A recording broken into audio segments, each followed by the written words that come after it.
Previously जो parenting होती थी ना, वो फैमिली का रियरिंग होती थी। पूरा फैमिली मिलके बच्चे को रियर करते थे। जब मेरी डॉटर शायद 4-6 वीक्स की होंगी तब she used to cry at same time inconsolably. और डॉक्टर्स से भी पूछा तो एक कोई बहुत ऐसा एक्सप्लेनेबल आंसर नहीं था कि ये क्यों होता है। हमारे इंडियन डेमोग्राफिक्स में बहुत सारी वर्किंग विमेन पॉपुलेशन बढ़ी है। मानो अभी टेस्ट कर देते हैं मीठा या नमकीन, उसका अल्टीमेटली नॉन कम्युनिकेबल डिजीज जो मेटाबॉलिक डिसऑर्डर्स होते हैं, हाइपरटेंशन, डायबिटीज, वो डेवलप होने के चांसेस रहते हैं। करीब 73% बच्चे आजकल ऐसे हैं जो रिकमेंडेड स्क्रीन टाइम से ज़्यादा स्क्रीन देख रहे हैं। This is a epidemic. You should never say no to your child until it's dangerous for them. Western culture में जितने ओल्ड एज होम है वो यहाँ नहीं है। अभी रिसेंटली ओल्ड एज होम यहाँ भी बनने लगे हैं। इसका रीज़न क्या है कि सबसे ज़्यादा जब 12 से 18 साल का जो बच्चा होता है उस वक्त उस पर बहुत सारे चैलेंज आ रहे होते हैं। Family pressure, society pressure, career pressure, school pressure, बहुत सारे प्रेशर लेके बच्चा बैठ जाता है। नमस्ते दोस्तों and welcome to another episode of talk talk. आज का जो कॉन्वर्जेसन है वो बहुत इंटरेस्टिंग है और आज हम डिस्कस करने वाले हैं एक बहुत इम्पॉर्टेंट टॉपिक जो कि है पेरेंटहुड से related. Me being a parent, young parent my self, हम लोग रोज़ एक नए चैलेंज या नए सिचुएशन से डील करते हैं एंड कई बार बहुत सारे क्वेश्चंस हमारे दिमाग में आते हैं जिनका आंसर हमें प्रिसाइजली पता नहीं होता या उस सिचुएशन को कैसे हैंडल करें और रिस्पॉन्ड करें वो पता नहीं होता। बहुत सारे ऐसे कन्फ्यूजन्स कि हमारे बच्चों के लिए क्या स्क्रीन टाइम सही है नहीं है, उनको क्या फीड करना चाहिए नहीं करना चाहिए, या फिर उनके एंजाइटी या उनके एंगर को कैसे हैंडल करें। आज इसी बहुत इम्पॉर्टेंट टॉपिक को डिस्कस करने के लिए हमारे साथ जुड़े हैं एक बहुत स्पेशल गेस्ट। हमारे साथ जुड़े हैं डॉक्टर धनंजय मंगल जो कि डायरेक्टर हैं बेबीलोन हॉस्पिटल में और एक सीनियर पीडियाट्रिशियन और नियोनेटोलॉजिस्ट हैं। उनका एक्सपीरियंस 30 साल से ऊपर का है और उन्होंने अपने सामने न जाने कितने ऐसे चैलेंजेस, सिचुएशंस और इश्यूज को हैंडल किया है। Let's start. So welcome to the show. Oh, thank you, Shankar. तो सर सबसे पहला जो पॉइंट मेरे दिमाग में आता है वो ये आता है कि आपका करियर 30 साल से ऊपर का रहा है और इन 30 सालों में डेफिनेटली बहुत कुछ बदला है और पेरेंटहुड के अराउंड तो बहुत कुछ बदला है। मैं आपसे समझना चाहूँगा कि जब आपने प्रैक्टिस शुरुआत की 1995 में और आज, क्या वो डिफरेंस आप महसूस करते हैं आपकी ओपीडी क्लिनिक्स में और जो चैलेंजेस आपके पास आते हैं उनमें? देखिए, इसमें हो क्या रहा है कि प्रीवियसली जो पेरेंटिंग होती थी ना, वो फैमिली का रियरिंग होती थी। पूरा फैमिली मिलके बच्चे को रियर करते थे।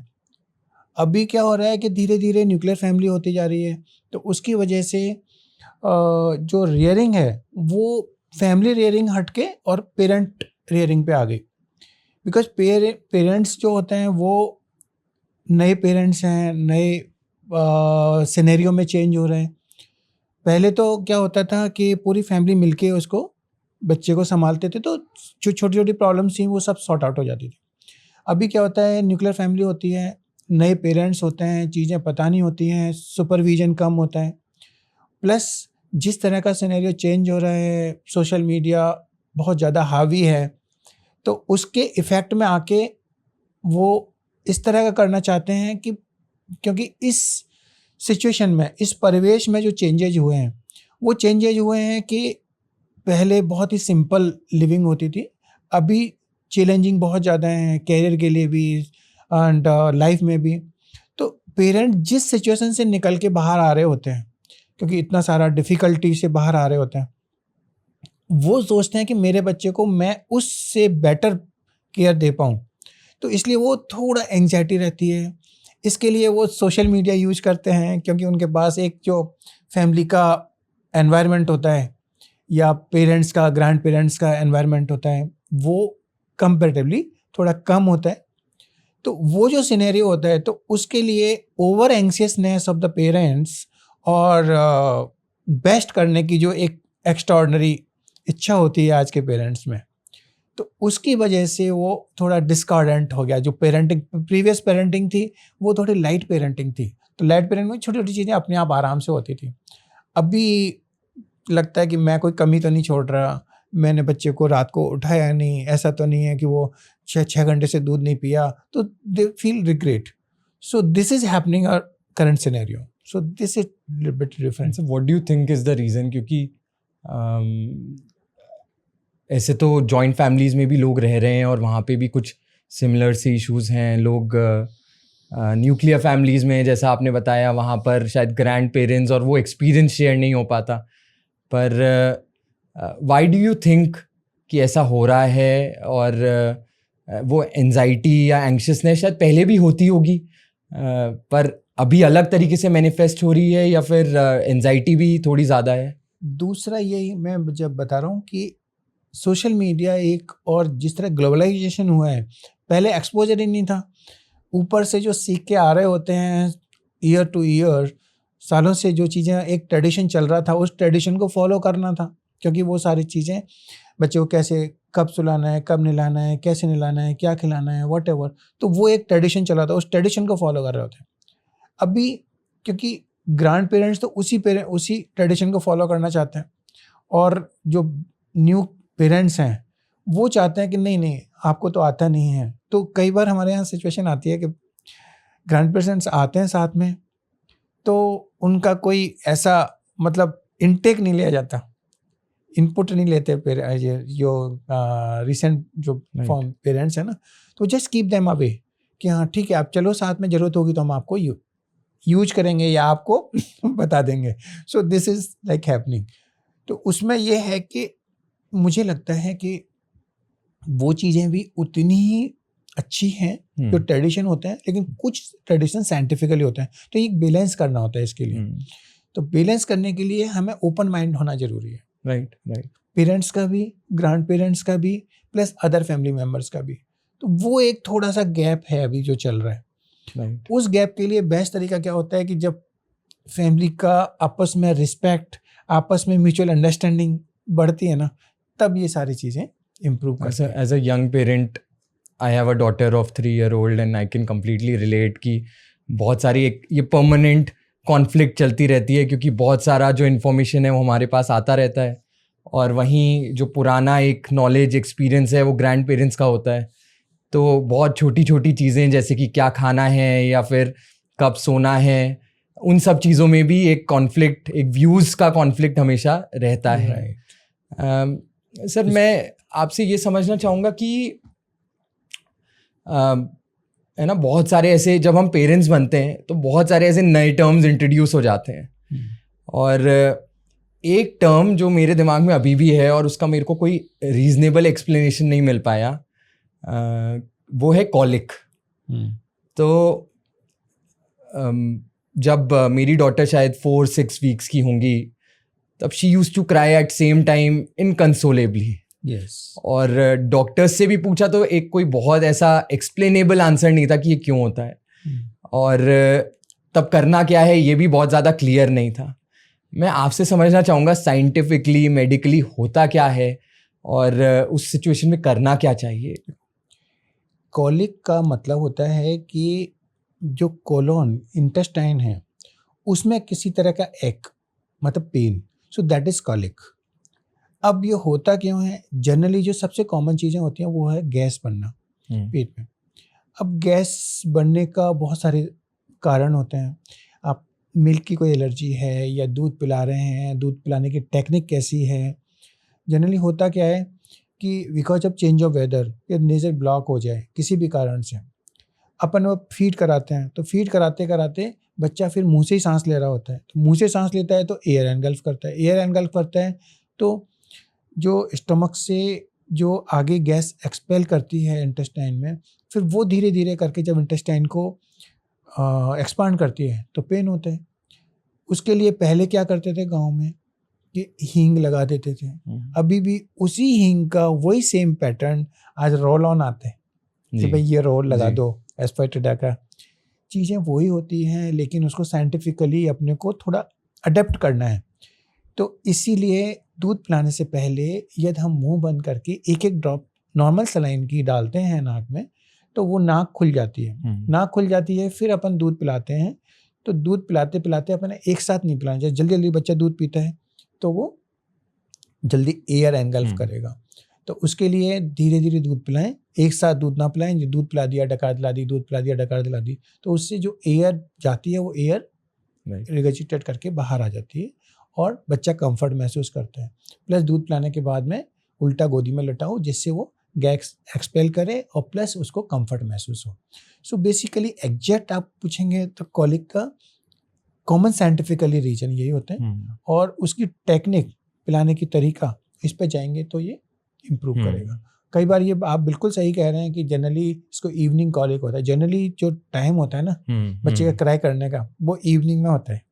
सो we suffered a lot also.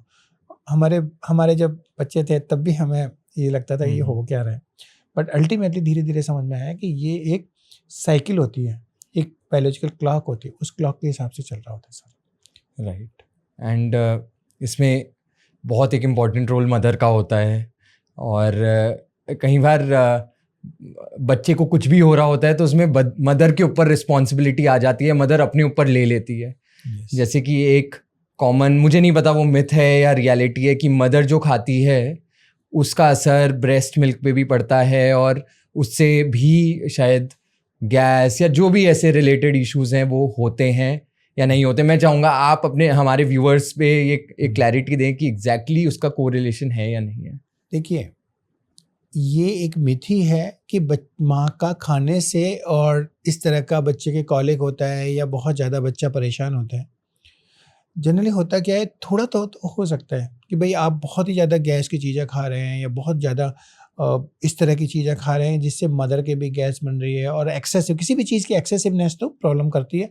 Otherwise routine में मुझे नहीं लगता कि बहुत ज़्यादा मदर के खाने का बच्चे पे असर आना चाहिए। उसमें हमें दोनों चीज़ें ध्यान रखनी है, वही सेम बैलेंस करना है। ना तो हमें खुद को रिग्रेट करना है कि भाई हम ऐसा क्या। तो ये जो जच्चा वाला फूड जनरली हमारे होता है ना कि जच्चा वाला food, what does it mean of जच्चा का फूड। इसमें क्या होता है कि पहले साइंटिफिकली जो हमारे पुराने टाइम में सदियों से चला आ रहा है कि भाई हमें ये इस तरह के कोई लड्डू देने हैं, जापे का खाना होता है, वो उसका रीजन ही होता है कि लैक्टेशनल होती है मदर, तो अच्छा दूध बनेगा तो बेटर, बच्चे का बेटर होगा, प्लस माँ को गैस नहीं बने या बच्चे को कुछ इस तरह की परेशानी नहीं हो, तो वो उसका कॉम्बिनेशन इतना बढ़िया होता था। आज भी वो रिलेवेंट है, साइंटिफिकली रिलेवेंट है वो चीज़ें, कि जो माँ को कोई डाइट को उसको अलग नहीं करना है, माँ को किसी चीज़ से डिप्राइव नहीं करना, उसको हर चीज़ देनी है, हर तरह की। जैसे एक बैलेंस डाइट होती है ना, वो बैलेंस डाइट दो, अच्छी तरह खाओ।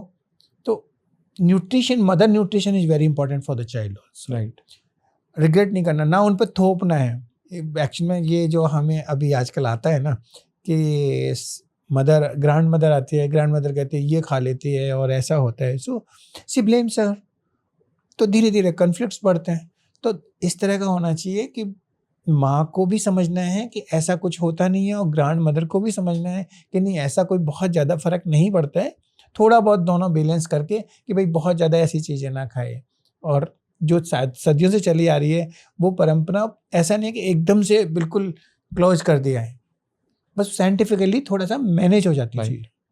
एंड वो एक और इम्पॉर्टेंट चीज़ है जो कई बार कॉन्फ्लिक्टिंग हो जाता है, शुरू के 40 दिन जो मदर के लिए होते हैं वो बहुत इम्पॉर्टेंट माने जाते हैं। उस पर भी कुछ साइंटिफिक बेसिस है? देखो, ये तो बहुत ही ज़्यादा साइंटिफिकली है, बिकॉज इनिशियल 30 डेज को हम नियोनेट्स बोलते हैं। नवजात शिशु कब तक बोलते हैं? 30 दिन तक। 30 दिन पे उसकी फिजियोलॉजी पूरी चेंज हो रही होती है, बच्चे की पूरी फिजियोलॉजी चेंज हो रही होती है, उसको अडेप्शन आता है पूरा। जब जिन दुनिया में आया है तो कैसे उसको धीरे धीरे अडेप्ट करना है, यूँ ग्रेजुअली बहुत सारी चीज़ें हैं। ब्रेन 2 साल तक अडेप्ट होता है, बॉडी धीरे धीरे ग्रोथ और डेवलपमेंट में जाती है, पर इनिशियल 30-40 डेज ये बहुत क्रूशियल होते हैं, बिकॉज टेम्परेचर मेंटेन करना है बच्चे को, अपना फीड कैसे लेना है, कैसे उसकी सकिंग लेनी है, तो ये सारी चीज़ें इसलिए इंपॉर्टेंट होती हैं क्योंकि यही फिर थ्रू आउट लाइफ जाता है। उसकी ग्रोथ एंड डेवलपमेंट पे इनिशियल न्यूनेटल केयर बहुत इंपॉर्टेंट है। इसलिए हम लोग कहते हैं कि भाई न्यूनेट्स की केयर के लिए स्पेसिफिक जो हम डिस्चार्ज करते हैं या जो मदर्स आते हैं हमारे पास, तो उनको बोलते हैं कि इनिशियली जो दिन है वो कैसे बच्चे को सुलाना है, कैसे रखना है, कितने टेम्परेचर में रखना है, कूलर चलाना है, पंखा जी। चलाना है, दूध कितनी देर में पिलाना है, यदि कभी बोतल का दूध पिलाना पड़ जाए तो किस तरह से बोतल का दूध पिलाना है। जी। तो और plus family environment, hmm, that is again a very very important part कि फैमिली का एनवायरनमेंट कैसा है। ये नहीं कि भाई आप पेरेंट झगड़ रहे हैं और बच्चा सो रहा है, तो that impacts a lot for the through out life, so that is very important. Right. तो वो भी अपने को ध्यान रखना है। आपने अभी एक बात बोली, दूध पिलाना, और उसको लेके भी बहुत सारी थ्योरीज हैं, बहुत सारे व्यूज़ हैं। और जो हम बात कर रहे थे कि 30 साल में ये तो एक चीज़ बदली है कि हमारे इंडियन डेमोग्राफिक्स में बहुत सारी वर्किंग विमेन पॉपुलेशन बढ़ी है, एंड वहाँ पर थोड़ा डिफ़िकल्ट हो जाता है शुरू के 1 या 2 साल में कंसिस्टेंटली ब्रेस्ट फीड करना।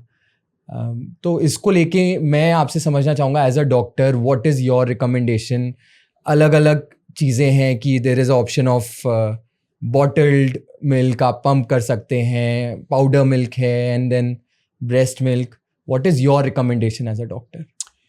देखिए, सारी चीज़ें डिपेंड करता है, जो रिकमेंडेशन है ना, साइंटिफिकली रिकमेंडेशन है वो है breast milk minimum for 6 month. इसका मतलब क्या हुआ, बहुत ही साइंटिफिकली और प्रूवन है, इसलिए इसको 6 मंथ पे जाके किया है। कोई भी चीज़ें करते हैं तो उसका कोई ना कोई बेसिस होता है पीछे। 6 मंथ पे दूध का मतलब होता है कि मदर का जो मिल्क है, चाहे ये बच्चा बिल्कुल एक्टिव है, पी सकता है, तो सबसे पहले आप देखो मदर।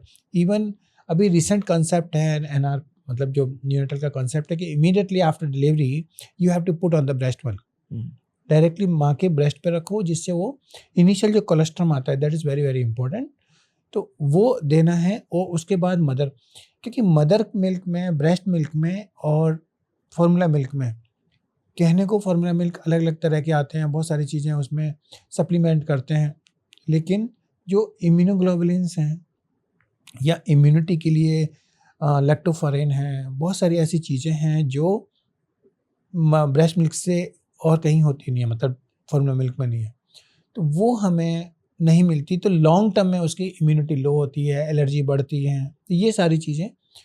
और 6 मंथ क्यों रखा है, इसका रीज़न है कि धीरे धीरे धीरे करके मदर का ब्रेस्ट मिल्क कम होता जाता है, तो हमें सप्लीमेंट देना है। लेकिन कई सिचुएशन ऐसी आती हैं जब माँ के दूध आ रहा है, बच्चा नहीं पी पा रहा, या बच्चा पी पा रहा है, मदर के मिल्क नहीं आ रहा, तो दोनों चीज़ें डिस्कॉर्डेंट होते हैं। तो लैक्टेशनल काउंसलर्स होते हैं, ये लैक्टेशन हम लोग जब डिस्चार्ज करते हैं तो लैक्टेशन बताते हैं कि कैसे करना है। इसका सबसे इम्पोर्टेंट पार्ट होता है कि माँ को रिलैक्स होके पूरा ध्यान बच्चे में देना है, कि बच्चे को, क्योंकि ये एक साइकिल होती है पूरी, सकिंग से ब्रेन में स्टिमुलेशन जाता है, स्टिमुलेशन से ऑक्सीटोसिन रिलीज होता है, ऑक्सीटोसिन से ये दूध रिलीज होता है। तो जब तक मदर रिलैक्स नहीं होगी तब तक वो दूध नहीं बनेगा या दूध रिलीज नहीं होगा। तो एक सिचुएशन होती है, प्लस कैसे होल्डिंग करते हैं, कैसे उसके रिफ्लेक्सेस, जैसे कई बार क्या होता है कि साइड से लगा रहे होते हैं, दिस इज रूटिंग रिफ्लेक्स। आपने बच्चे को तो पिला दिया और इधर लगा दिया, तो बच्चा दूसरी साइड जाएगा तो दूध कैसे पिएगा। दोस्तों ज़्यादा सिंपल टेक्नोलॉजी। तो ये चीज़ें हो सकता है पुराने ज़माने में नहीं हो, लेकिन अब धीरे धीरे साइंस के पैटर्न पे वही चीज़ें वही हैं कि माँ का दूध ही पिलाना है, लेकिन कैसे पिलाना है वो देना है। लेकिन कई बार सिचुएशन ऐसी होती है कि बस एनी मीन ये माँ के दूध नहीं आ रहा, तो अपने बहुत ज़्यादा स्ट्रिक्ट नहीं होना, नहीं 6 महीने में दूध माँ का ही पिलाना है, ऐसा नहीं है। कई बार सिचुएशन आती है जब हमें ऊपर का दूध भी पिलाना होता है। ऊपर का दूध पिलाना है तो कोशिश करें कि फार्मूला मिल्क कौन सा लेना है, स्पेसिफिक फार्मूला मिल्क होते हैं, कोशिश करें बनाने के लिए भले बोतल या कप यूज करें, लेकिन अल्टीमेटली पिलाने के लिए अपने को पैलेट या स्पून यूज करना है। बिकॉज उसका रीज़न है क्योंकि बोटल्स की जो निपल होती है दैट इज़ सॉफ्ट, वो सॉफ्ट होती है, तो वो निपल जब एक बार बच्चे के यूज होने, मतलब यूज करने लग जाता है बच्चा, तो फिर जो नेचुरल निपल है उसको नहीं Right. लेता, तो ब्रेस्ट मिल्क छोड़ देता है बच्चा। तो अपने को कोशिश करना चाहिए ये दूध ऊपर का देना भी पड़े तो चम्मच कटोरी से देना है। Right, right. And sir, WHO की गाइडलाइंस शायद ये कहती है कि 2 साल तक पिलाना चाहिए, ऐसा है या? नहीं, ऐसा नहीं है, मतलब ऐसा कोई फिक्स नहीं है। मिनिमम फिक्स है कि 6 मंथ तक पिलाना है।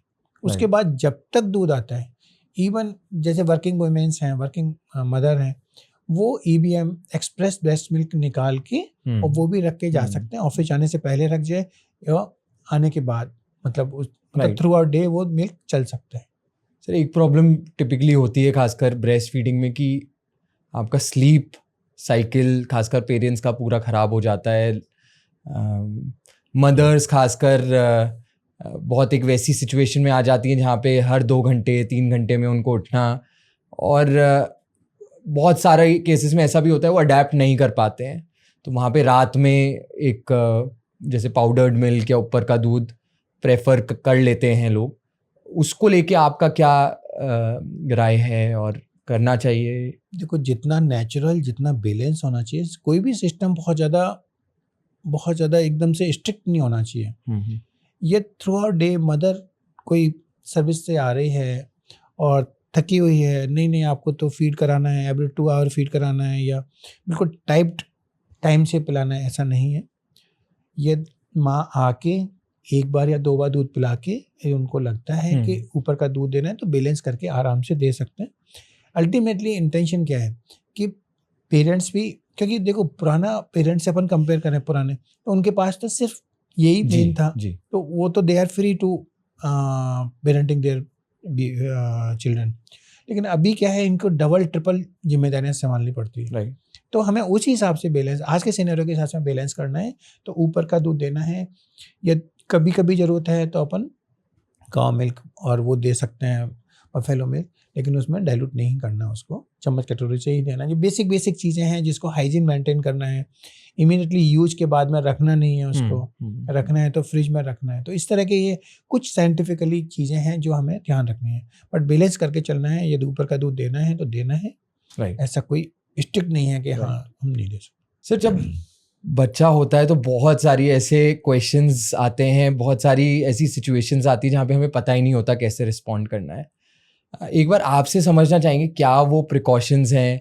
आपने बताया कि वो रूम टेम्परेचर, उनको कैसे सुलाना है, फीड करना है, इसके बारे में बात की, पर और ऐसी कैसी क्या चीज़ें हो सकती हैं जो हमें ख्याल रखना चाहिए एक न्यूबॉर्न के लिए? देखो, जब न्यूबॉर्न आता है, नवजात शिशु घर में आता है, तो बहुत सारी चीज़ें, पेरेंट्स के साथ में एंग्जाइटी रहती है। ग्रैंड पेरेंट्स होते हैं तो फिर भी कंपैरेटिवली वो एंग्जाइटी थोड़ी कम रहती है। लेकिन अभी जो न्यूली मदर्स हैं, उनको बहुत ज़्यादा क्यूरियोसिटी, बहुत ज़्यादा एंग्जाइटी, और इस तरह की मैं बेबी को कैसे रखना है, कोई गलती तो नहीं हो जाएगी, कोई और प्रॉब्लम तो नहीं होगी। तो बहुत सारी चीज़ें आती हैं। तो कॉमन चीज़ें हमें ध्यान रखना है। बच्चे की फीडिंग का ध्यान रखना है, बच्चे का कंफर्ट टेम्परेचर का ध्यान रखना है, बच्चे का नॉर्मल डेंजरस साइन क्या होते हैं, कब हमें तुरंत डॉक्टर को दिखाना है, क्या चीज़ें नॉर्मल है। कई बार बहुत सारी छोटी चीज़ें होती हैं, वो पेरेंट्स को, मदर को परेशान कर रही होती है। तो जनरली जो मदर आती हैं अभी, तो नॉर्मल क्या है, एबनॉर्मल क्या है, ये बहुत इंपॉर्टेंट पार्ट है। तो नॉर्मल है, मैंने कभी कभी उल्टी कर दी, तो एकदम से सब इसने उल्टी कर दी, तो क्यों, उल्टी में क्या फ़र्क है, वॉमिटिंग क्या है, रिगर्जिटेशन क्या है, तो वो पता होना चाहिए। कई बार जैसे नाक बंद में बताया था मैंने कि ये दूध पीता है तो एयर एनगल्फ करता है, छोटा सा तो स्टमक होता है, आधा हवा से भर गया, आधा दूध से भर गया। तो जैसे ही वो करेगा, वर्क करेंगे, तो वो एयर बाहर आएगी, एयर के साथ में दूध बाहर आएगा, तो फिर नाक के पीछे के छेद वापस बंद हो जाएंगे। वापस बंद होंगे तो फिर जब आप फीड कराओगे तो वापस एक विशेष साइकिल बनेगी, और जो गैस स्टमक में रहेगी वो धीरे धीरे आगे जाएगी, और उससे फिर कॉलिक होंगे, बार बार मोशन जाएगा बच्चा, दूध पीते ही लैट्रिन जाना, ये नॉर्मल कॉलिक रिफ्लेक्स होते हैं। तो ये सब चीज़ें मदर को तंग करती हैं कि ऐसा क्यों हो रहा है। तो इसके लिए छोटी चीज़ें जो मैंने बताई थी, ये दूध पिलाने से पहले नाक की दवाई डालें, एक बूंद, एक साथ दूध नहीं पिलाएं, और दूध पिलाते पिलाते ढका दिलाएं, लिटा के दूध नहीं पिलाएं, दूध पिला के 15 मिनट बच्चे को गोदी में उल्टा लिटाएं। एक ये चीज़ है। दूसरा है, कॉमन चीज़ है कि नॉर्मल सांस बहुत तेज़ चल रही है, भाग के आते हैं, सांस बहुत तेज़ चल रही है। तो सांस तेज़ चल रही है, एक कंफर्ट वे भी है या एबनॉर्मल वे भी है। तो कई बार सिंपल नाक बंद होती है, तब सांस तेज चल रही होती है, नाक की दवाई डालते हैं, ठीक हो जाता है। उसके बावजूद भी यदि ये जैसे गले की नेक की मसल्स हैं वो रिट्रैक्ट कर रही है, गड्ढे पड़ रहे हैं साइड में, तो इसका मतलब समथिंग डिफरेंट, तो इमीडिएटली डॉक्टर को दिखाना होता है। जनरली न्यूबॉर्न की जो सांस की गति होती है वो 40 और 50 के बीच में होती है। जी 40-50 से ऊपर है तो हमें कारण ढूंढना है उसका। सर एक चीज़ और होती है, वो है नींद। बच्चा कई बार सोता ही नहीं है, हर 1 घंटे में उठ जाता है, और पेरेंट्स भी कई बार फील करते हैं कुछ एबनॉर्मल तो नहीं है कि बच्चा सो क्यों नहीं रहा है या इतना क्यों उठ रहा है। जनरली क्या है, दोनों चीज़ें हैं। नॉर्मल जो न्यूबॉर्न बेबी होते हैं ना, उनकी स्लीप साइकिल होती है, बहुत छोटी स्लीप साइकिल जी। होती है। लेकिन वो ओवरऑल अपन देखें क्यूमुलेटिव टेम्परेचर वो देखें, इसका टाइम देखें, तो that is around 17 to 18 hour, 17-18 घंटे। कई बार क्या होता है, पेरेंट वो रात को तो बच्चे जग जाते हैं, दिन भर सोते रहते हैं। हाँ। अब वो पेरेंट्स को प्रॉब्लम, तो वो उसका जो स्लीप साइकिल है, स्लीप साइकिल आने में थोड़ा टाइम लगता है। क्योंकि जनरली होता क्या है, जब मदर के बॉम्ब में होता है बेबी, तो दिन में मदर चल रही होती है, तो वो एक जो झूले का एक जी पैटर्न होता है ना, तो उसकी वजह से बच्चे को बढ़िया नींद आती है। जब रात को मदर सो रही होती है तो वो झूला वाला सिस्टम खत्म होता है, तो बच्चे को जग रहा होता है, तो वो पैटर्न चल रहा होता है। जब ऐसे डिलीवर हो गया तो पैटर्न तो वही है कि दिन में उसको सोना है, रात को जगना है। अब धीरे धीरे अब क्योंकि नॉर्मल लाइफ में आ गए तो इसको चेंज होने में जी थोड़ा 2-2.5 महीने का टाइम लगता है। एक चीज़ और है कि सर कई स्लीप एक्सपर्ट्स या कई डॉक्टर्स भी बोलते हैं कि पिच डार्क रूम में ही आपको सुलाना चाहिए, तो वो वाली चीज़ सही है नहीं है? नहीं मुझे लगता है कि नेचुरल होना चाहिए, जी कि जो बेसिकली जो जितने भी मेलाटोनिन हाँ या बायोलॉजिकल क्लॉक जो डेवलप होती है वो सारा एक लाइट से ही चलता है सारा। तो इस तरह का एकदम कंसील्ड नहीं होना है, कहीं ना कहीं से एक नेचुरल जो प्रॉब्लम वो चल रही है, सुबह 5 बजे लाइट जल रही है, सुबह लाइट आनी है, नेचुरल लाइट, नेचुरल कहीं ना जी। कहीं उसका नेचुरल पैटर्न होना चाहिए, तब जाके ये सारी चीज़ें हेल्थ से भी रिलेटेड है। आपको पता होगा अराउंड 2019 या 20 जो नोबेल प्राइज मिला है वो भी इसी चीज़ पे मिला है कि बायोलॉजी के क्लॉक को फिक्स करना, सर्केडियन रिदम पे yes. जी जी जी So that is where that circadian rhythm and biological clock is to be maintained. इसके लिए अपने को कोई भी कंसील लाइट में उसमें नहीं सोना है। ठीक। एक व्यू जो ग्रैंड पेरेंट्स और पेरेंट्स में जो एक कॉन्फ्लिक्ट बनता है वो है शुगर और सॉल्ट का इंट्रोडक्शन। तो आपका क्या टेक है, what is the age, is it right? क्योंकि पेरेंट्स तो कहते हैं डे ज़ीरो से भी वो हलवा खिलाना चाहते हैं, और वो ग्रैंड पेरेंट्स, और पेरेंट्स जो हैं वो 1 साल 2 साल तक तो चीनी भी नहीं खिलाना चाहते हैं। तो आपका क्या व्यू है उसमें, व्हाट इज़ राइट? साइंटिफिकली इस पर बहुत ज़्यादा डिबेट होती है, बहुत सारी चीज़ें होती है। अल्टीमेटली जो मैं पर्सनल व्यू है, मुझे ये लगता है कि किसी भी चीज़ की टू एक्सट्रीम नहीं होनी चाहिए कि भाई बिल्कुल भी नहीं देना है, नहीं आराम से दो। तो ना तो ग्रैंड पेरेंट्स के लेवल पे कि नहीं आराम से सब कुछ खिलाओ, या आज के नए पेरेंट्स हैं नहीं गूगल में तो ये दे रखा है कि भाई आपको 1 साल तक 2 साल तक बिल्कुल टच भी नहीं, दिखाने भी नहीं है। तो ऐसा भी नहीं होना चाहिए क्योंकि ये इम्पोर्टेंट इशू है कि यहाँ के टेस्ट, अभी के जो टेस्ट है ना वो थ्रू आउट लाइफ जा रहे होते हैं। हमें जो खिचड़ी आज पसंद है वो क्यों है? क्योंकि हमने खिचड़ी खाई या हमने वो ऐसा काम किया जो हमारे पेरेंट्स ने, तो वो थ्रू आउट लाइफ जाती है वो टेस्ट। तो इसलिए छोटा छोटा इंट्रोड्यूस करना आफ्टर 6 to 7 मंथ कोई वो नहीं है। वैसे कहते हैं कि 1 साल तक तो एटलीस्ट थोड़ा कम करो। उसका रीज़न ये है कि बहुत ज़्यादा ये मानो अभी टेस्ट कर देते हैं मीठा है नमकीन, उसका अल्टीमेटली नॉन कम्युनिकेबल डिजीज जो मेटाबॉलिक डिसऑर्डर्स होते हैं, हाइपरटेंशन, डायबिटीज, वो डेवलप होने के चांसेस रहते हैं। वो इसका रीज़न क्या देते हैं कि अभी आप दे दोगे तो उसकी आदत पड़ जाएगी, और फिर वो आदत पड़ेगी तो शुगर क्या। लेकिन मुझे लगता है कि थोड़ा थोड़ा चीज़ें हर चीज़ इंट्रोड्यूस करनी चाहिए, कोई ये नहीं है कि बिल्कुल ही नहीं देना। ओके तो शुरू के 2 साल में अगर कुछ छोटा मोटा अगर हो भी जाता है इंट्रोड्यूस तो उसमें कोई बुराई नहीं है। एक जो एंजाइटी पेरेंट्स में रहती है बहुत सारी चीज़ों में, मतलब एक पर्टिकुलर जो दिमाग में रहता है वो है कि बच्चा इंडिपेंडेंट कब हो जाए, जिसमें एक इम्पॉर्टेंट चीज़ होती है जो कि पॉटी ट्रेनिंग का होता है. व्हाट डू यू कंसिडर कि what is the right age जहाँ पे आपको बच्चे को इंडिपेंडेंट कर लेना चाहिए, ट्रेन कर देना चाहिए? एंड डज इट हैव, अगर कहीं पेरेंट्स बहुत ज़्यादा लेट भी कर देते हैं इसमें, तो does it have any psychological impact on the future, for the future of the child? Yes, देखिए जनरली क्या होता है कि ये सब नेचुरल रिफ्लेक्सेस हैं, तो नेचुरल रिफ्लेक्स धीरे धीरे अपने आप ही धीरे धीरे होने लग जाते हैं, इम्प्रूव करते हैं नेचुरली।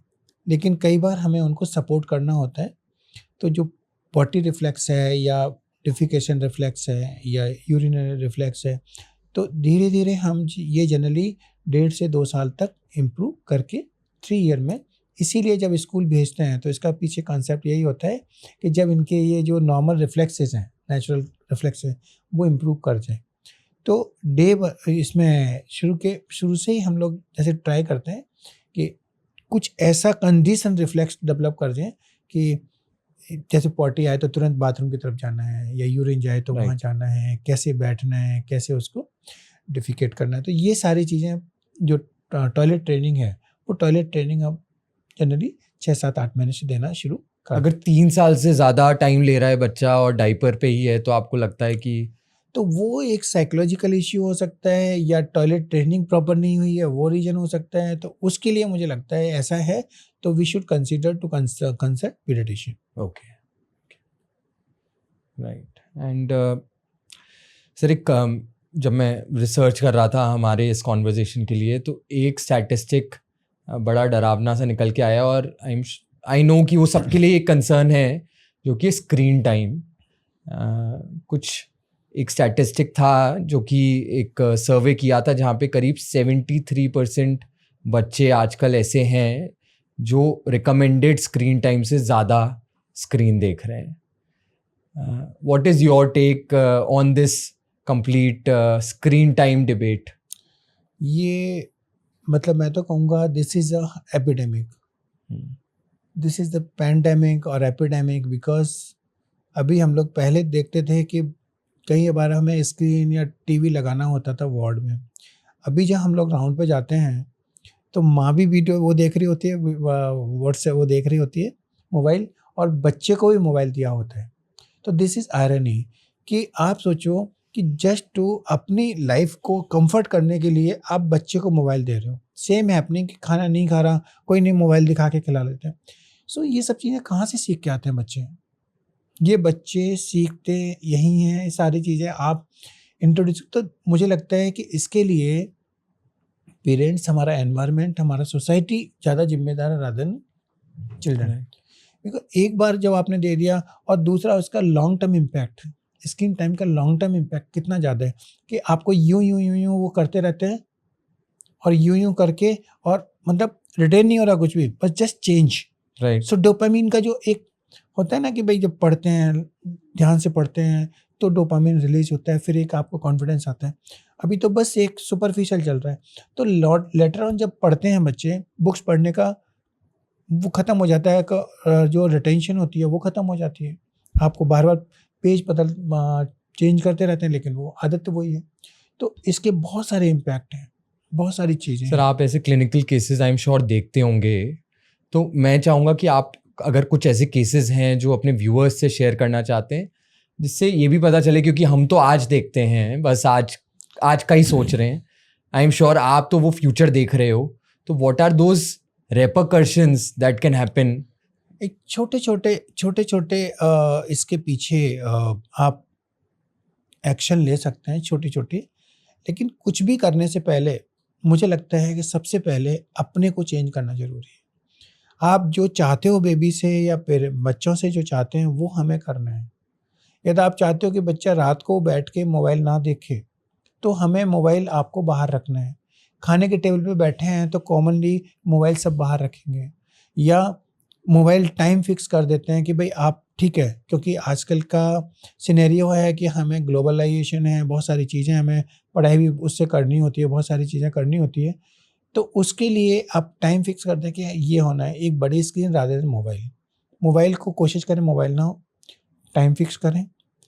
एक मोबाइल फ्री टाइम ऐसा कुछ कॉन्सेप्ट आना चाहिए कि ये टाइम है, इस टाइम में हम मोबाइल नहीं देखेंगे।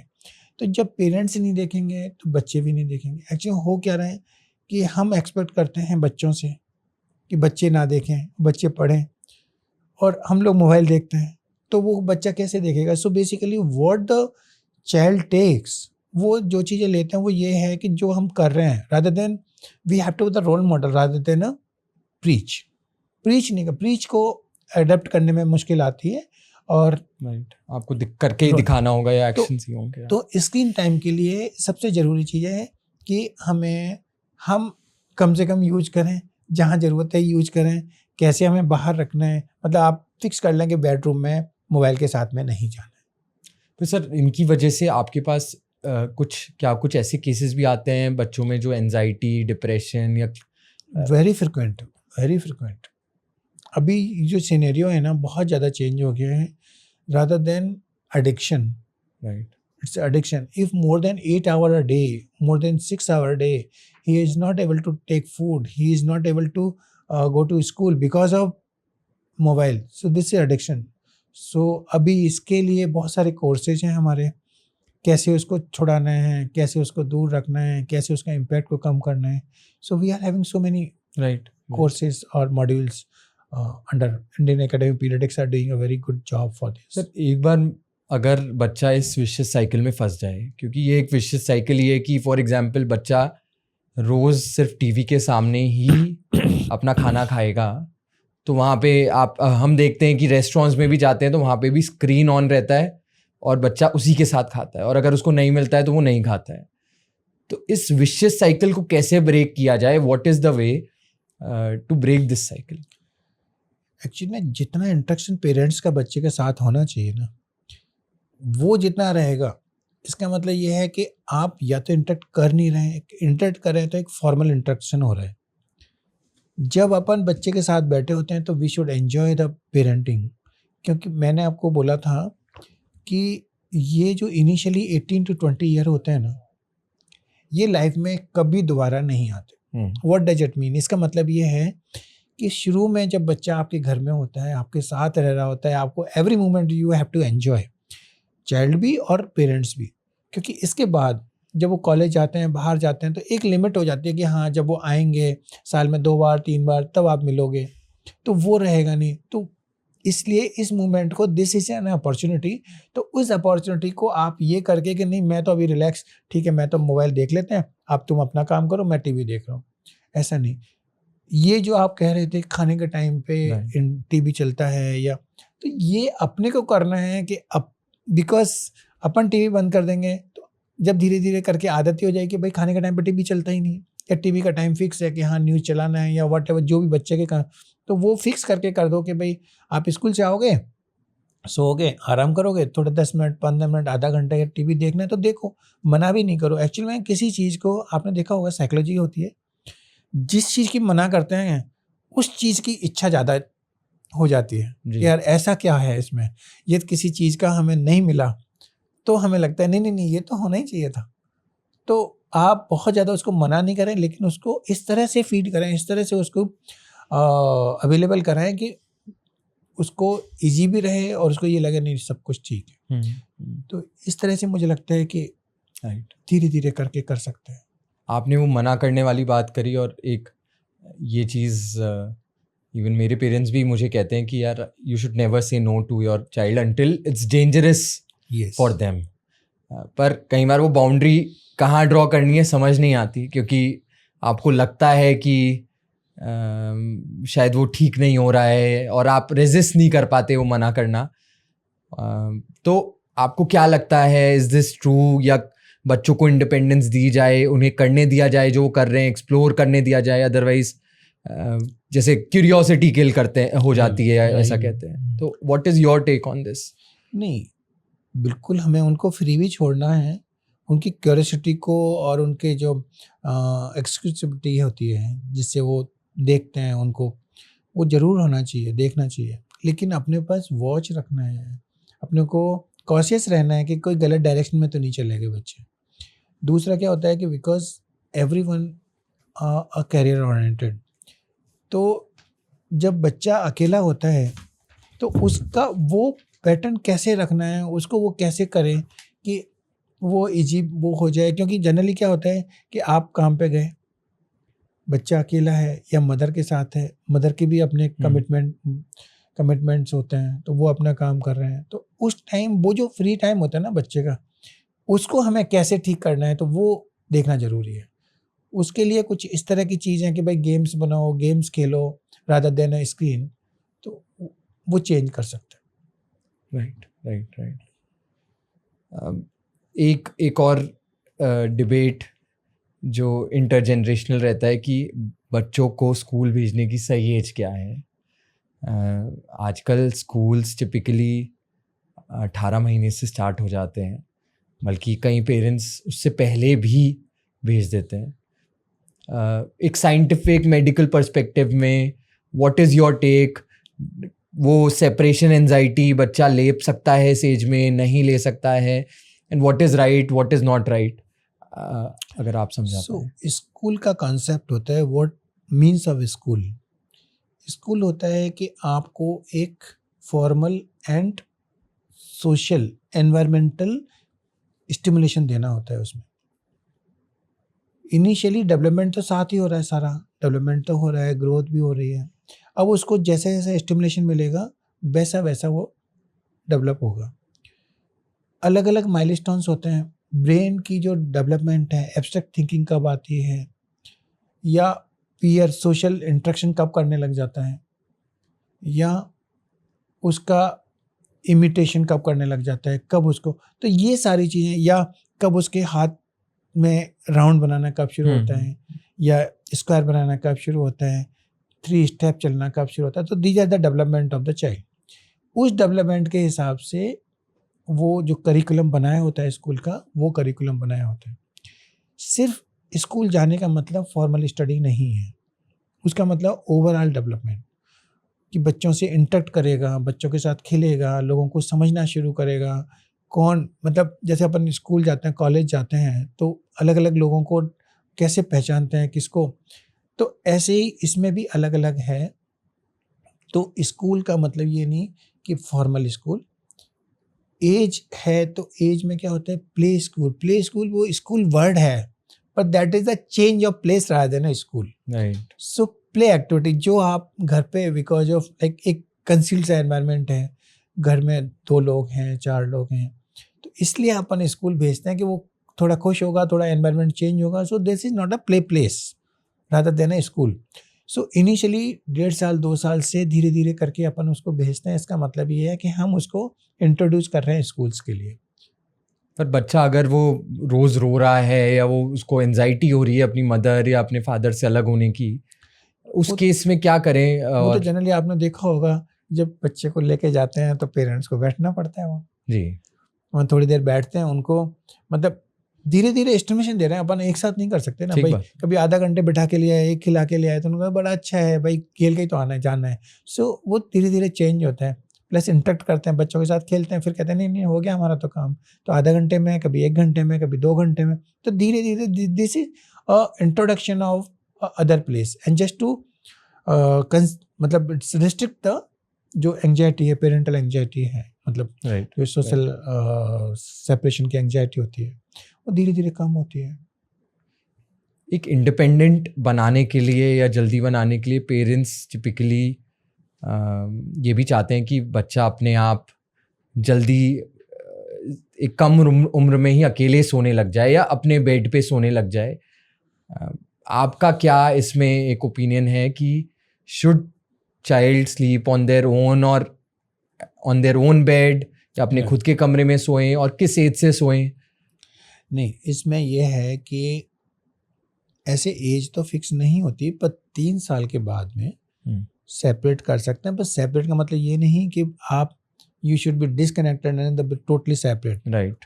ठीक है, क्योंकि जैसे ही सेपरेट होने लगेगा तो उसको इंडिपेंडेंस आएगी। इंडिपेंडेंस आएगी तो वो सेल्फ करेगा वो, तो जो भी चीज़ है फिर उस पर सुपरविजन नहीं रहेगा। मुझे लगता है कि आपको या तो इनिशियली पेरेंट्स की बजाय ग्रैंड पेरेंट्स के साथ सुलाना चाहिए। राइट, शुरू में आप शुरू स्टार्ट में, करने से यस अगर यस, ऐसी हैबिट तो उससे कम से कम ये लगेगा कि चलो ग्रैंड पेरेंट्स के साथ सोते हैं तो उससे उनको थोड़ा सेपरेशन भी होता है, इंडिपेंडेंस भी आती है और सुपरविजन एंड जो एक लव एंड बॉन्डिंग होती है that is being continue, that is very very important. Right. Love and bonding बहुत इंपॉर्टेंट है, क्योंकि एक बार आप सेपरेट होने लगे तो एक जो डिस्कनेक्ट होने लग जाता है, डिस्कनेक्ट नहीं होना, connect should be a continue process. Western raising up में थोड़ा सा एक सिस्टम है कि वहाँ पे आप एक कोल्ड टर्की कहते हैं या क्या कहते हैं उसको, कि आप बच्चे को एक दिन में अलग कर दें तो वो एक दिन रोएगा या 2 दिन रोएगा, लेकिन उसके बाद then they will automatically adapt to the new environment. अभी इंडियन कल्चर में और वेस्टर्न कल्चर में आप देख रहे होगे इसमें कितना ज़्यादा मतलब डीप रूटेड कल्चर्स हैं यहाँ के। इंडियन कल्चर वो सालों साल से चले आ रहे हैं, अभी भी वो रेलेवेंट हैं। आप चाहे जो बच्चे हैं चाहे 60 साल के हो जाए, लेकिन ग्रैंड पेरेंट्स को कभी नहीं छोड़ते। क्यों? क्योंकि ये जो बाइंडिंग रहती है, जो बाइंडिंग है ना, जो एक लव एंड अफेक्शन, एक कनेक्ट रहता है पेरेंट्स के साथ में, वो क्यों रहता है? क्योंकि शुरू में 18 साल आपने वो जो कनेक्ट बना के रखा, वो कनेक्ट कभी छूट ही नहीं सकता। अब जैसे वेस्टर्न कल्चर में आप इमीडिएटली चलो आज रोएगा तो ठीक है, धीरे धीरे बॉडी अडेप्ट करेगी, बॉडी सोचे ठीक है उन्होंने सेपरेट कर दिया, सो फिर यू आर सेपरेट। सो वहाँ पे वेस्टर्न कल्चर में जितने ओल्ड एज होम है वो यहाँ नहीं है। अभी रिसेंटली ओल्ड एज होम यहाँ भी बनने लगे हैं। इसका रीजन क्या है? So we are copying and new parents are being copying the system. Copying है तो फिर धीरे धीरे करके जो एक कनेक्ट होता है, जो आप ग्रैंड पेरेंट्स के साथ नहीं कर रहे हो तो आपके बच्चे भी आपके साथ नहीं करने वाले। राइट। सर, आपने ग्रैंड पेरेंट्स को मेंशन किया। जॉइंट फैमिली में ये भी होता है कि बच्चे को बहुत ज़्यादा पैम्पर कर लिया जाता है, मतलब शायद उतना जितना उनको ज़रूरत नहीं होती, उनको मांगे बिना बहुत कुछ मिल जाता है। बहुत सारी ऐसी खाने की या फिर टॉयज़, वो सब उनको बिना बोले मिल जाते हैं। तो क्या उसका भी कोई नेगेटिव कॉन्सिक्वेंस होता है जहाँ पे हम ज़्यादा पैम्पर कर देते हैं बच्चों को? ये एक बहुत ही थिन लाइन है ये बहुत ही थिन लाइन है। It's very grey zone area. इसमें होना क्या है कि बच्चे को मिलना भी चाहिए और एक प्रोटेक्शन ग्रैंड पेरेंट्स की तरफ से आना भी चाहिए, या मदर की तरफ से आता है या फादर की तरफ से आता है। दे शुड फील कि मैं जो मतलब कभी परेशान हूँगा तो एटलीस्ट दिस इज़ द जो डोमेन जहाँ मैं जाके कहीं भी कुछ भी बोल सकता हूँ। तो उसको फ्रीडम होना चाहिए बोलने का और उसकी बात मनवाने का। उसी चीज़ को अपन बैलेंस करते हैं। आपने देखा होगा कभी मेल और फीमेल दोनों की मदर और फादर की जो रियरिंग है ना, इट्स टोटली डिफरेंट। राइट। उसका रीजन क्या होता है? बैलेंस कर रहे होते हैं, क्योंकि मदर हर चीज़ को पैम्पर्ड या ग्रैंड पेरेंट्स और भी ज़्यादा पैम्पर्ड करते हैं, तो बच्चे को लगता है कि नहीं ये मेरा एक कंफर्ट जोन है। कंफर्ट जोन में कभी ज़्यादा मेरे को कोई डांटेगा तो मैं कंफर्ट जोन में चला जाऊँगा। ये सब चीज़ें एक क्या होता है, एक इकोसिस्टम है, एक बैलेंस सिस्टम है। सब कुछ होना चाहिए, डांटना भी है उसको और उसको प्यार भी करना है और उसकी बातें भी मनानी हैं, सब चीज़ें करनी है। तो ये पैम्पर्ड वर्ड होता है ना, पैम्पर्ड धीरे धीरे करके, जैसे ग्रैंड पेरेंट्स उसकी सारी बातें मान रहे हैं, फिर धीरे धीरे ग्रैंड पेरेंट्स पापा ने कहा है ऐसा करो, तो वो धीरे धीरे करके उसको लगे नहीं मुझे बैलेंस भी करना है इसमें। सो दिस इज लाइक, कई बार ऐसा भी होता है कि फिर जो चीज़ें उनको मिलती रहती हैं उसकी वो वैल्यू नहीं करते हैं। तो how to draw that line, कहाँ पे वो लाइन को ड्रॉ करें? मैं वही बोल रहा हूँ ना कि जैसे लगने लगे ग्रैंड पेरेंट्स को या पेरेंट्स को कि अब ये बच्चे का ये इसके बिहेवियर पे असर आने लग गया, तो फिर दोनों तरफ से एक्शन होना चाहिए और आपस में म्यूचुअली समझ के कि नहीं अभी हमें इसको धीरे धीरे ऐसे करना है, लेकिन बच्चे पे उस रिवर्ट का नेगेटिव इम्पैक्ट नहीं आना चाहिए। तो इसी से, क्योंकि इसमें एक इम्पॉर्टेंट जो पॉइंट है वो ये है कि बच्चे जो भी खाने के लिए मांगते हैं वो उनको मिल जाता है, और बहुत सारा पैकेज्ड फूड आज मार्केट में है। इंडिया में चाइल्डहुड ओबेसिटी, मैं एक और स्टैटिस्टिक पढ़ रहा था कि 2030 में पूरे चाइल्ड childhood obesity में India will constitute 11% of the children. Yes. Now, how do we fight with this and क्या करा जाए इसके लिए, क्योंकि मार्केट में तो सब कुछ मिल रहा है. इसके भी अभी इंडियन अकेडमी ऑफ पीडियाट्रिक्स का पूरा एक मॉड्यूल चलता है, 3 डेज का कोर्सेज होते हैं. सो वो इस सिस्टम से कैसे करना है, तो इसका ये है कि सबसे पहले घर से शुरू करें कि घर में अपन क्या डाइट अपन देते हैं, क्या डाइट, और सब चीज़ें इंट्रोड्यूस करना है. ये नहीं कि भाई हमें कोई भी स्पेसिफिक डाइट या बाहर का खाना नहीं देना, ऐसा नहीं हो. मतलब कोई भी चीज़ें डिप्राइव नहीं करना. डिप्राइव करेंगे तो और ज़्यादा बनेगी उनकी, है ना, रिक्वायरमेंट और ज़्यादा अच्छा होगी. तो इसलिए उसको फिक्स करना है कि हमें वीक में एक बार बाहर का ये लेना है, या हमें एक बार वीक में बाहर, या 2 वीक में एक बार बाहर जाना है. कुछ इस तरह से कुछ ना कुछ एक पैटर्न डेवलप करना है. तो वो ये सारी चीज़ें हमें साथ में खुद ही, अच्छा चलो आज चलते हैं, आज अपन पिज़्ज़ा खाएंगे, आज हम पिज़्ज़ा मंगाते हैं, राइट, है ना. तो उसको लगेगा नहीं, कभी भी आ सकता है. हाँ, कभी भी आ सकता है. मतलब ऐसा नहीं है कि भाई आज मैं जिद नहीं करूँगा तो नहीं आएगा, ऐसा नहीं. Right. और मतलब उसको ये पता होना चाहिए कि सब चीज़ें उसकी बात. सो ये छोटी चीज़ें हैं जो अपने को, राइट, मतलब एक हैबिट जो हम कंसिस्टेंटली फॉलो Actually करें. में अभी प्रॉब्लम क्या हो रही है कि सबसे ज़्यादा है कि आप पेरेंट्स की जो प्रॉब्लम्स है ना, वो सबसे ज़्यादा है कि नहीं ये ऐसे करना है, उसको मेरे हिसाब से चलना है, नहीं इसको बिल्कुल भी. सर हम तो दिखाते भी नहीं हैं, हम तो शुगर दिखाते ही नहीं, हम तो दिखा ही नहीं सकते सर.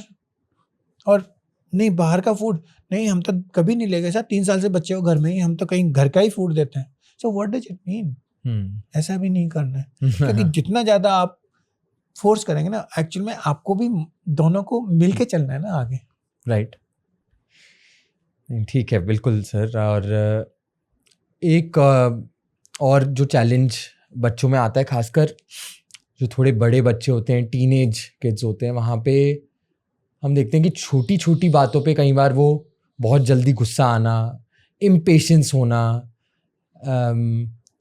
एंजाइटी जल्दी आ जाना.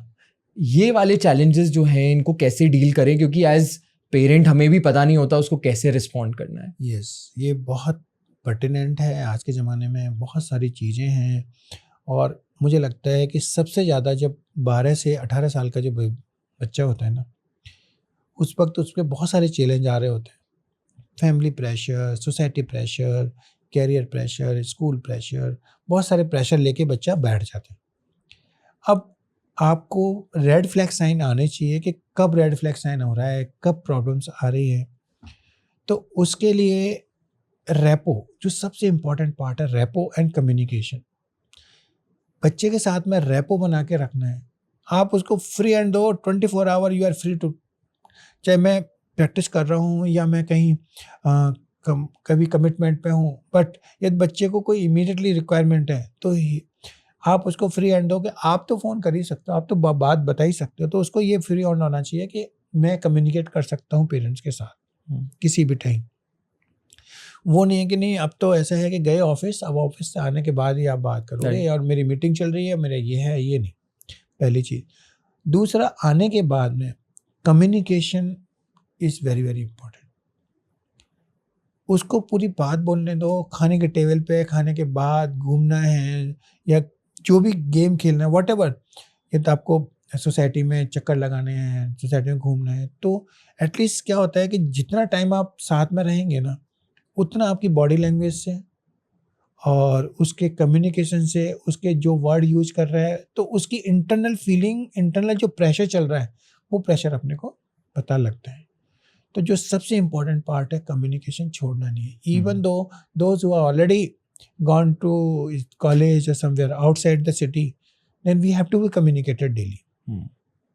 That is very very important. Even जब 10th 11th के बच्चे होते हैं, कोचिंग्स वगैरह ले रहे होते हैं, स्कूल का प्रेशर है, बहुत सारी चीज़ें होती हैं, पीयर प्रेशर इतना ज़्यादा है, एंड अदर देन बहुत सारी आजकल ऐसी चीज़ें हैं जो ग्लोबलाइजेशन की वजह से या सोशल मीडिया की वजह से बहुत सारे प्रेशर्स रहते हैं, तो पता नहीं लगते. तो हमें जब उसके कम्युनिकेशन बना के रखेंगे या रेपो बना के रखेंगे, तो वो आपको रिवील करेगा, आप रिवील करेगा तो आप उसको मतलब you should feel like a friend rather than a parents. जैसे पहले तो पेरेंट्स बहुत अलग होते थे, पहले तो फ्रेंड्स हमारे, आई एम श्योर आपके पेरेंट्स भी और इवन मेरे पेरेंट्स वैसे उससे नहीं थे। स्टिल वी आर, हम लोग ठीक ही, we are doing well in our life और ऐसे कोई इश्यूज नहीं है।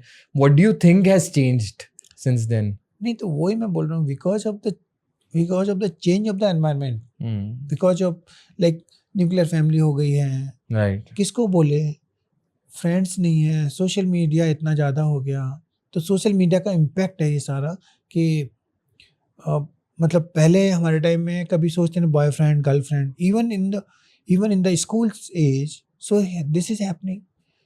ड्रग्स का इतना ज़्यादा हो रहा है, मतलब जस्ट टू चेंज, बिकॉज क्या होता है कि ये सब चीज़ें क्यों होती हैं भाई, या उस इसमें जो फीमेल जेंडर का अट्रैक्शन है या ड्रग्स का अट्रैक्शन है या कोई भी चीज़ें चेंज हो रहे हैं, वो क्यों हो रहा है? क्यों? कहीं ना कहीं उसके लैक है माइंड में कि उसको जो डोपामीन जो एक रिलैक्सेशन होता है वो कहीं मिल नहीं रहा। तो उसके लिए अपनी क्या ड्यूटी है कि अपन घर में या फैमिली में उसको वो चीज़ें प्रोवाइड कराएं, वो हेल्दी एनवायरनमेंट दें। नहीं, एक डिफरेंस और आया, वो है कि जब जॉइंट फैमिली में सिबलिंग्स, कजिन्स, उनकी एक्सेसिबिलिटी भी बहुत रहती थी, जहाँ पे आप शेयर कर वो पाते आपस में थे। एक दूसरे की चीज़ें शेयर करते थे। मतलब मुझे नहीं लगता कि भाई कोई पेरेंट्स पहले पूछता है खाना खाना है कि नहीं खाना, भाई खाना है नहीं, ये टाइम है खाने का, और खाना है तो खाओ, नहीं तो मस्त रहो, जी। सिंपल। उस सेकंड टाइम नंबर आएगा शाम को। मीनवाइल बहुत सारे कजन्स होते थे, सारे चीज़ें खा पी के, और प्लस इतने कजन्स खेलते थे, आप ध्यान होगा आपके पास कि भाई नानी नाना के घर जाना है और ये सब घूम दम धड़ाके करने हैं। What does it mean? इसका मतलब ये है कि आप सोसाइटी में एक सोशल सॉफ्ट स्किल सीख रहे हो और आपस में एक दूसरे को समझते हो, दूसरे से बात करते हो। भाई आपके बहुत सारे आपके कजिन्स में कोई ऐसा होता है जिसको सारी चीज़ें पता होती है, लेकिन पेरेंट्स को नहीं पता होती। तो ये आपको एक क्योंकि अब ऐसा सिनेरियो चेंज हो गया, तो ये पेरेंट्स को और तो ये शुरू से ही होगा कि आप उसके कम्युनिकेशन बना के रखेंगे तो बहुत सारी चीज़ें ठीक हो जाएगी। एक और चीज़ है जो इस मॉडर्न वर्ल्ड में everyone wants to be successful, और क्योंकि आप खुद इतना ज़्यादा उसके लिए सक्सेस के पीछे रहते हैं, तो आप चाहते हैं आपका बच्चा भी हमेशा सक्सेसफुल रहे। और शायद एक इनहेरिटेड ही है कि हम लोग, इवन मैं अपनी डॉटर के साथ आज रेसिंग भी करता हूँ तो उसमें भी आ जाता है फर्स्ट कौन है, सेकंड कौन है। तो ये तो एक दौड़ है ही ज़िंदगी में, जहाँ पे शुरू से ही बच्चे के दिमाग में फिट किया जाता है कि फर्स्ट होता है, सेकंड होता है। और आजकल हमने ये देखा है कि बहुत बार छोटे छोटे फेलियर्स बच्चे अपने उनको सेटबैक मान लेते हैं बहुत बड़ा। और how do you think that parents should train their kids to deal with failures? ये सारी चीज़ें उसी पर डिपेंड करती हैं कि आप रियरिंग कैसे कर रहे हैं, आप उस चीज़ को कैसे ले रहे हो। यदि आप किसी चीज़ को जो आप चाहते हो नहीं मिलती, आप कैसे रिएक्ट कर रहे हो। प्लस एनवायरनमेंट में जब आप डे टू डे में बात कर रहे होते ना, अरे आज मेरे को ये नहीं हुआ, मैं तो I am very sad. So what does it mean कि ये वाला जो नैरेटिव है वो नीचे जा रहा है। तो अपने को धीरे, जैसे गेम में क्या होता है, गेम में या अपन रेसिंग करते हैं या कोई भी ऐसा फिजिकल एक्टिविटी करते हैं, उसमें क्या करते हैं, बस आप काम करते रहो, गेम खेलते हैं, कोई बात नहीं, शॉट अच्छा लगा गुड, शॉट अच्छा लगा कोई बात नहीं। सो ये सब चीज़ें, एक जो स्पोर्ट्स है ना, sports is very good like activity for to understanding this peer pressure and social structure को कैसे बनाना। तो वो सारी चीज़ें हैं कि आप कैसे कर रहे हो। धीरे धीरे उसको ये रियलाइज होना चाहिए कि ये जो फेलियर एंड सक्सेस, इसकी definition is very very important. तो what is success, what is, so still after long period I am still searching कि व्हाट इज़ सक्सेस। तो सक्सेस हर चीज़ डायनामिक है, सक्सेस फिक्स नहीं है। सक्सेस का मतलब, आज मैंने कल घूम रहा था तो मैंने को गार्डन में घूम रहा था तो वहाँ पे कुछ बच्चे मिल गए, तो मैंने उनको पूछा कि आप क्या बनना चाहते हो यार, क्यों घूम रहे हो? तो कौन कौन सी क्लास में, कोई 12th में था, कोई 10th में था, कोई कॉमर्स का था, कोई साइंस का था। तो बोलते हैं कि साहब मैं तो गाड़ी मिल जाए मुझे तो एक बढ़िया सा घर बनाना है, और क्या करना है। वो एक आर्ट की बच्ची थी, बोलते मैं तो आईएएस बनना है ना बस, और करना क्या है। तो मैंने, बन के क्या करोगे, what you will contribute to the society और टू द ग्लोब, और उसका ह्यूमन को क्या करोगे। इससे वो तो बाद में सोचेंगे अंकल, पहले तो ये। सो उनके लिए सक्सेस क्या है। ऐसे बच्चे के लिए अपन एक टॉफी दे देते हैं, तो टॉफी उसके लिए सक्सेस होगी। राइट। तो सक्सेस एक डायनामिक प्रोसेस है। सक्सेस के लिए ये नहीं करना कि भाई ये नहीं होगा तो कुछ नहीं होगा। हमेशा पास्ट को साथ में लेके नहीं घूमना है। पास्ट से हम अच्छे के लिए एक्सपीरियंस लेना है रादर देन, तो उस मतलब इस तरह से अपने को सक्सेस का एक फिक्स नहीं करना है। और फेलियर में, जैसे आप पूछ रहे थे ना कि फेलियर को कैसे हैंडल करना है। फेलियर को हैंडल करने के लिए आपको ये पता होना चाहिए कि nothing is success, nothing is failure. Sir, पर अपने बच्चों को कैसे कम्युनिकेट करें, शायद आप खुद भी समझ जाएं, लेकिन when your kid is communicating to you and वो उतना कंसोल नहीं हो पा रहा है उस तरीके से, how do you show them, how do you communicate it to them, कैसे करें उस सिचुएशन को तो डील? उनको ये बोलते हैं, मतलब जनरली व्हाट, कि ये माइलस्टोन्स हैं। आज से 20 साल पहले, 30 साल पहले कोई चीज़ मुझे अचीव नहीं हुई या कोई मेरे फेलियर हुई, तो उसको मैं लेके आज बैठा होता तो यहाँ पहुँचते नहीं पहुँचते ना। तो ये मानो कोई चीज़ आपने एफर्ट पूरे करने हैं, you have to do your 100% effort. और एफर्ट के बाद में भी आपको ये लग रहा है कि भाई ये मैं चाहता था और ये एफर्ट इसलिए किए थे, ये गोल मुझे अचीव हो जाए, तो कुछ ज़रूरी नहीं है। तो वो आप जब बैक में देखोगे, आज से 3 साल बाद देखोगे, 4 साल बाद देखोगे, तो कहोगे हाँ पापा, मैं तो सोच रहा था कि ये तो कुछ भी नहीं था, मैं तो यार फालतू में परेशान हो रहा था। तो you have to give some example कि भाई देखो ऐसा उसके साथ हुआ, देखो अभी आज वो ऐसा है। So you have to give some positive and success story.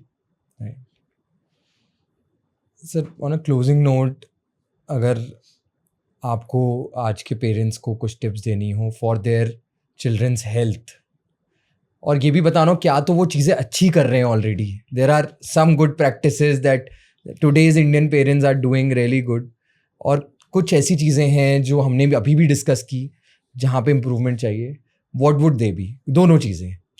देखिए, इसमें कोई शक नहीं है कि हर पेरेंट्स अपने बच्चे के लिए बेस्ट करना चाहते हैं।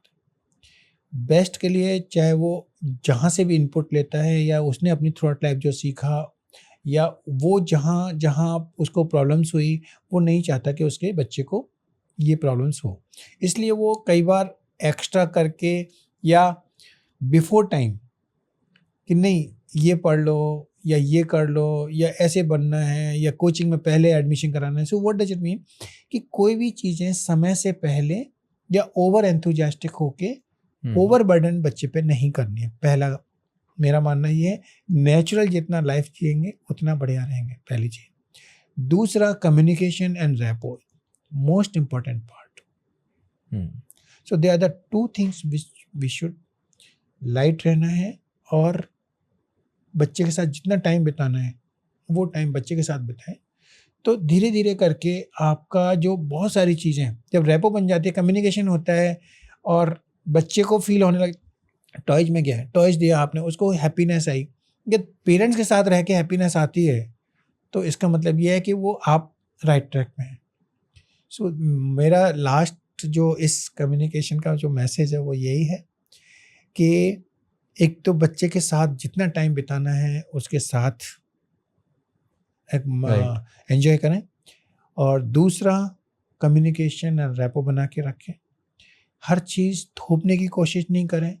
हर चीज़ को ये नहीं कि भाई ये मूवी नहीं देखनी है या ये काम नहीं करना है, किसी चीज़ के उसको डिप्राइव नहीं करें। हर चीज़ का टेस्ट, हर चीज़ की चीज़ें आनी चाहिए। और कोई भी चीज़ें बच्चा पूछ रहा है, क्यूरियोसिटी आ रही है, तो यू हैव टू आंसर, चाहे वो किसी से रिलेटेड हो, जेंडर से रिलेटेड हो या इसके किसी भी चीज़ें से रिलेटेड हो, हर चीज़ का आंसर आपके पास होना चाहिए, जिससे जब भी बाहर से बच्चा है कम्युनिकेट करे तो कम से कम उसके पास ये एफर्ट ये होना चाहिए, उसके पास राइट होना चाहिए कि मैं अपने पेरेंट्स को कुछ भी पूछ सकता हूँ और ये मेरे लिए कुछ भी कर सकते हैं। ये फीलिंग बच्चे में आना बहुत जरूरी है। Right. Very well said, sir. And it was a pleasure having you here. And thank you so much for taking out this time for making our viewers aware on this very, very important topic. Thank you, Sankalp. I am very happy to have this conversation with you. Hope we'll do something more and अलग अलग चीज़ों पे और detail में बात करेंगे। और hopefully parents का भी मेरा है कि भाई जो भी पेरेंट्स इसको कन्वर्सेशन को देखेंगे, बहुत सारी चीज़ें पॉजिटिव, क्योंकि ज़िंदगी में कुछ भी परमानेंट नहीं है। Right. Nothing is permanent, nothing is fixed. So चाहे वो सक्सेस हो, चाहे फेलियर हो, या कुछ भी हो, या कुछ, आराम से लाइफ को एंजॉय करते हुए चलो, प्रेजेंट को जियो, पास्ट और फ्यूचर को just take planning and experience, अच्छे एक्सपीरियंस को आगे यूटिलाइज करना है। So this is my final words. Thank you. Right, sir. Thank you so much. And मुझे किसी ने एक एडवाइस दी थी कि only thing you can do good for your child is being present in their company. अगर वो हैं तो आप उधर हैं जब आप उसके साथ में हैं mentally. I think that is in itself a great parenting that you can do for your child. Ultimately वही साथ रहना है, एंजॉय करना है ना।